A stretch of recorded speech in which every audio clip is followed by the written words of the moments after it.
Exercise 1.3 question number first है proof that root 5 is irrational number. देखो root 5 या फिर रूट 3, रूट 2, रूट 7 या फिर आपका रूट 11, आपका जो भी क्वेश्चन दे बनाने का प्रोसेस सेम ही होगा। फॉर एग्जाम्पल हम लोग रूट 5 को ही लेके पहले समझते हैं हम लोग। जैसे कि मान लो रूट 5 को क्या बोला है कि इरेशनल प्रूफ करना है, तो सबसे पहले इसको हम लोग रेशनल लेट कर लेते हैं। तो जैसे ही हम लोग रूट 5 को रेशनल लेट करेंगे तो हम कह सकते हैं रूट 5 को हम लोग P अपॉन Q के फॉर्म में लिख सकते हैं, यानी आप A अपॉन B के फॉर्म में हम लोग लिखते हैं। हम लोग को पता है रेशनल को हम लोग P अपॉन Q के फॉर्म में लिखते हैं। Q कभी भी इक्वल टू 0 नहीं होता है। तो यहाँ पे root 5 equal to A upon B हो गया, तो हम कह सकते हैं आपका A क्या हो जाएगा, A हो जाएगा रूट 5B हो जाएगा। अगेन इसको हम लोग स्क्वायरिंग करेंगे तो क्या हो जाएगा आपका A का स्क्वायर रूट 5B का स्क्वायर। तो इसको अगर हम सॉल्व करें तो क्या बन जाएगा आपका A का स्क्वायर इक्वल टू 5B का स्क्वायर बन जाएगा आपका। तो हम यहाँ से ऑब्जर्व कर सकते हैं ये जो आपका 5 है वो A को या A का स्क्वायर से क्या है डिवाइड है। तो हम कह सकते हैं जब 5 A के स्क्वायर से डिवाइड हो रहा है तो 5 A से भी डिवाइड होगा। अब हम लोग क्या करेंगे फिर अगेन लेट करेंगे कि A इक्वल टू 5C, और इस A इक्वल टू 5C को हम लोग यहाँ पे वैल्यू को पुट कर देंगे। तो आपका ये क्या बन जाएगा 25C का स्क्वायर बन जाएगा इक्वल टू 5B का स्क्वायर बन जाएगा। अगेन अगर हम इसको सॉल्व करें तो आपका यहाँ पर 5 यानी हम कह सकते हैं 5C का स्क्वायर इक्वल टू B का स्क्वायर बन गया।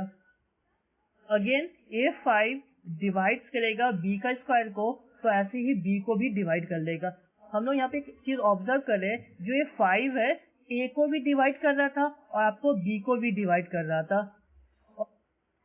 A और जो B है आपका उसका सिर्फ और सिर्फ एक ही कॉमन फैक्टर होना चाहिए 1 के अलावा, लेकिन यहाँ पे हम देख रहे हैं कि 5 भी आपका कॉमन फैक्टर है। तो हम कह सकते हैं कि आपका जो रूट 5 है रेशनल नंबर नहीं है, तो रूट 5 क्या हो जाएगा इरेशनल नंबर हो जाएगा। सॉल्यूशन देख लेते हैं हम लोग। Solution let root 5 is a rational number and it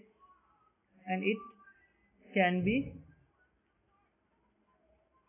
written in the form A upon B, where A and B does not equal to 0 are co-prime, that is no common factor other than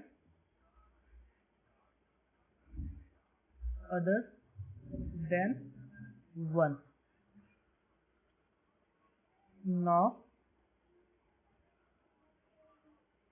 root 5 को हम लोग A upon B के form में लिख लेंगे। तो यहाँ पे अगर हमको A का वैल्यू निकालना तो कैसे निकल जाएगा, A इक्वल टू क्या हो जाएगा रूट 5B आ जाएगा। अब हम इसको क्या करेंगे स्क्वायरिंग कर लेते हैं। स्क्वायरिंग बोथ साइड, तो क्या हो जाएगा A का स्क्वायर हो गया आपका और रूट 5B का स्क्वायर हो गया। तो इसको सॉल्व करते हैं हम लोग, तो A का स्क्वायर इक्वल टू 5B का स्क्वायर आ गया आपका। इसको हम लोग इक्वेशन अभी 1 मान लेते हैं। इसको हम लोग इस फॉर्म में भी लिख सकते हैं B का स्क्वायर इक्वल टू A का स्क्वायर अपॉन 5।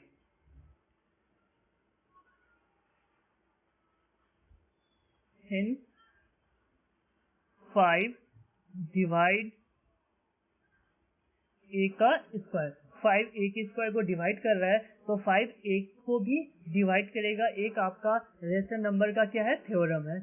तो also 5 डिवाइड A, और ये आप लिख सकते हैं इसको according to theorem of rational number for any prime number, that is 5 which is divide a का square, then it will divide a also. आपको अगर लिखना हो ये स्टेटमेंट आप लिख सकते हो, नहीं तो आप छोड़ देना, यहाँ लिख लेना hence 5 divide a का स्क्वायर also 5 divide a. अब हम लोग लेट करते हैं कि आपका जो a है वो इक्वल टू क्या हो गया 5c हो गया फॉर सम इंटीजर c. इस वैल्यू को हम लोग इक्वेशन 1 में पुट करते हैं. Putting a equal to 5c in equation 1. तो आपका इक्वेशन 1 क्या हो जाएगा?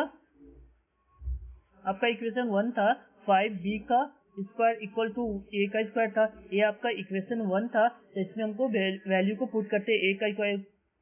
ये आपका इक्वेशन 1 था, इसमें जो a है इक्वल टू हम 5c पुट करते, तो आपका इक्वेशन 1 क्या बन जाएगा 5b का स्क्वायर इक्वल टू a है आपका 5c, तो 5c का स्क्वायर हो गया. इसको अगर हम लोग सॉल्व करें तो क्या हो रहा है आपका 5b का स्क्वायर होगा और आपका 25c का स्क्वायर होगा. 5 और 25 कट जाएगा तो आपका b का स्क्वायर क्या बन गया इक्वल टू 5c का स्क्वायर बन गया. अगेन यहाँ देखो ये जो 5 है आपको b का स्क्वायर को डिवाइड कर रहा है, तो हम लोग लिखेंगे 5 डिवाइड b का स्क्वायर, डेट इज सो आपका जो also 5 डिवाइड b. अगेन वही जो थ्योरम लिख सकते हो या शॉर्ट फॉर्म में आप लिखना चाहे तो ये भी लिख सकते हो कि 5 is prime number and 5 divide b का स्क्वायर, देयरफॉर 5 डिवाइड b. आप ये भी शॉर्ट स्टेटमेंट लिख सकते हो, आपकी मर्जी है, जो लिखना चाहो आप लिख सकते हो. तो यहाँ पे हम लोग यहाँ पे क्या देख रहे हैं, जो 5 है इज अ कॉमन फैक्टर नजर आ रहा है, common factor of a and b, जबकि हमको पता है a b का कोई भी कॉमन फैक्टर नहीं होना चाहिए अदर देन 1. तो ये आपका जो कंट्राडिक्शन है वो क्या हो गया, गलत हो गया. हमारा जो एजप्शन था वो क्या हो गया, गलत हो गया. But it contradict the fact that a and b have no common factor other than 1. तो इससे क्या प्रूफ होता है कि जो आपका रूट 5 है वो is not a rational number. Root 5 rational number नहीं है तो क्या हो जाएगा, फिर वो इरेशनल नंबर हो जाएगा. तो hence root 5 is irrational number. याद रखना रूट 5 की तरह ही आपको रूट 2, रूट 3 यानी जो भी इरेशनल नंबर रूट के अंदर आएगा उसको ऐसे ही आप लोग सॉल्व करना.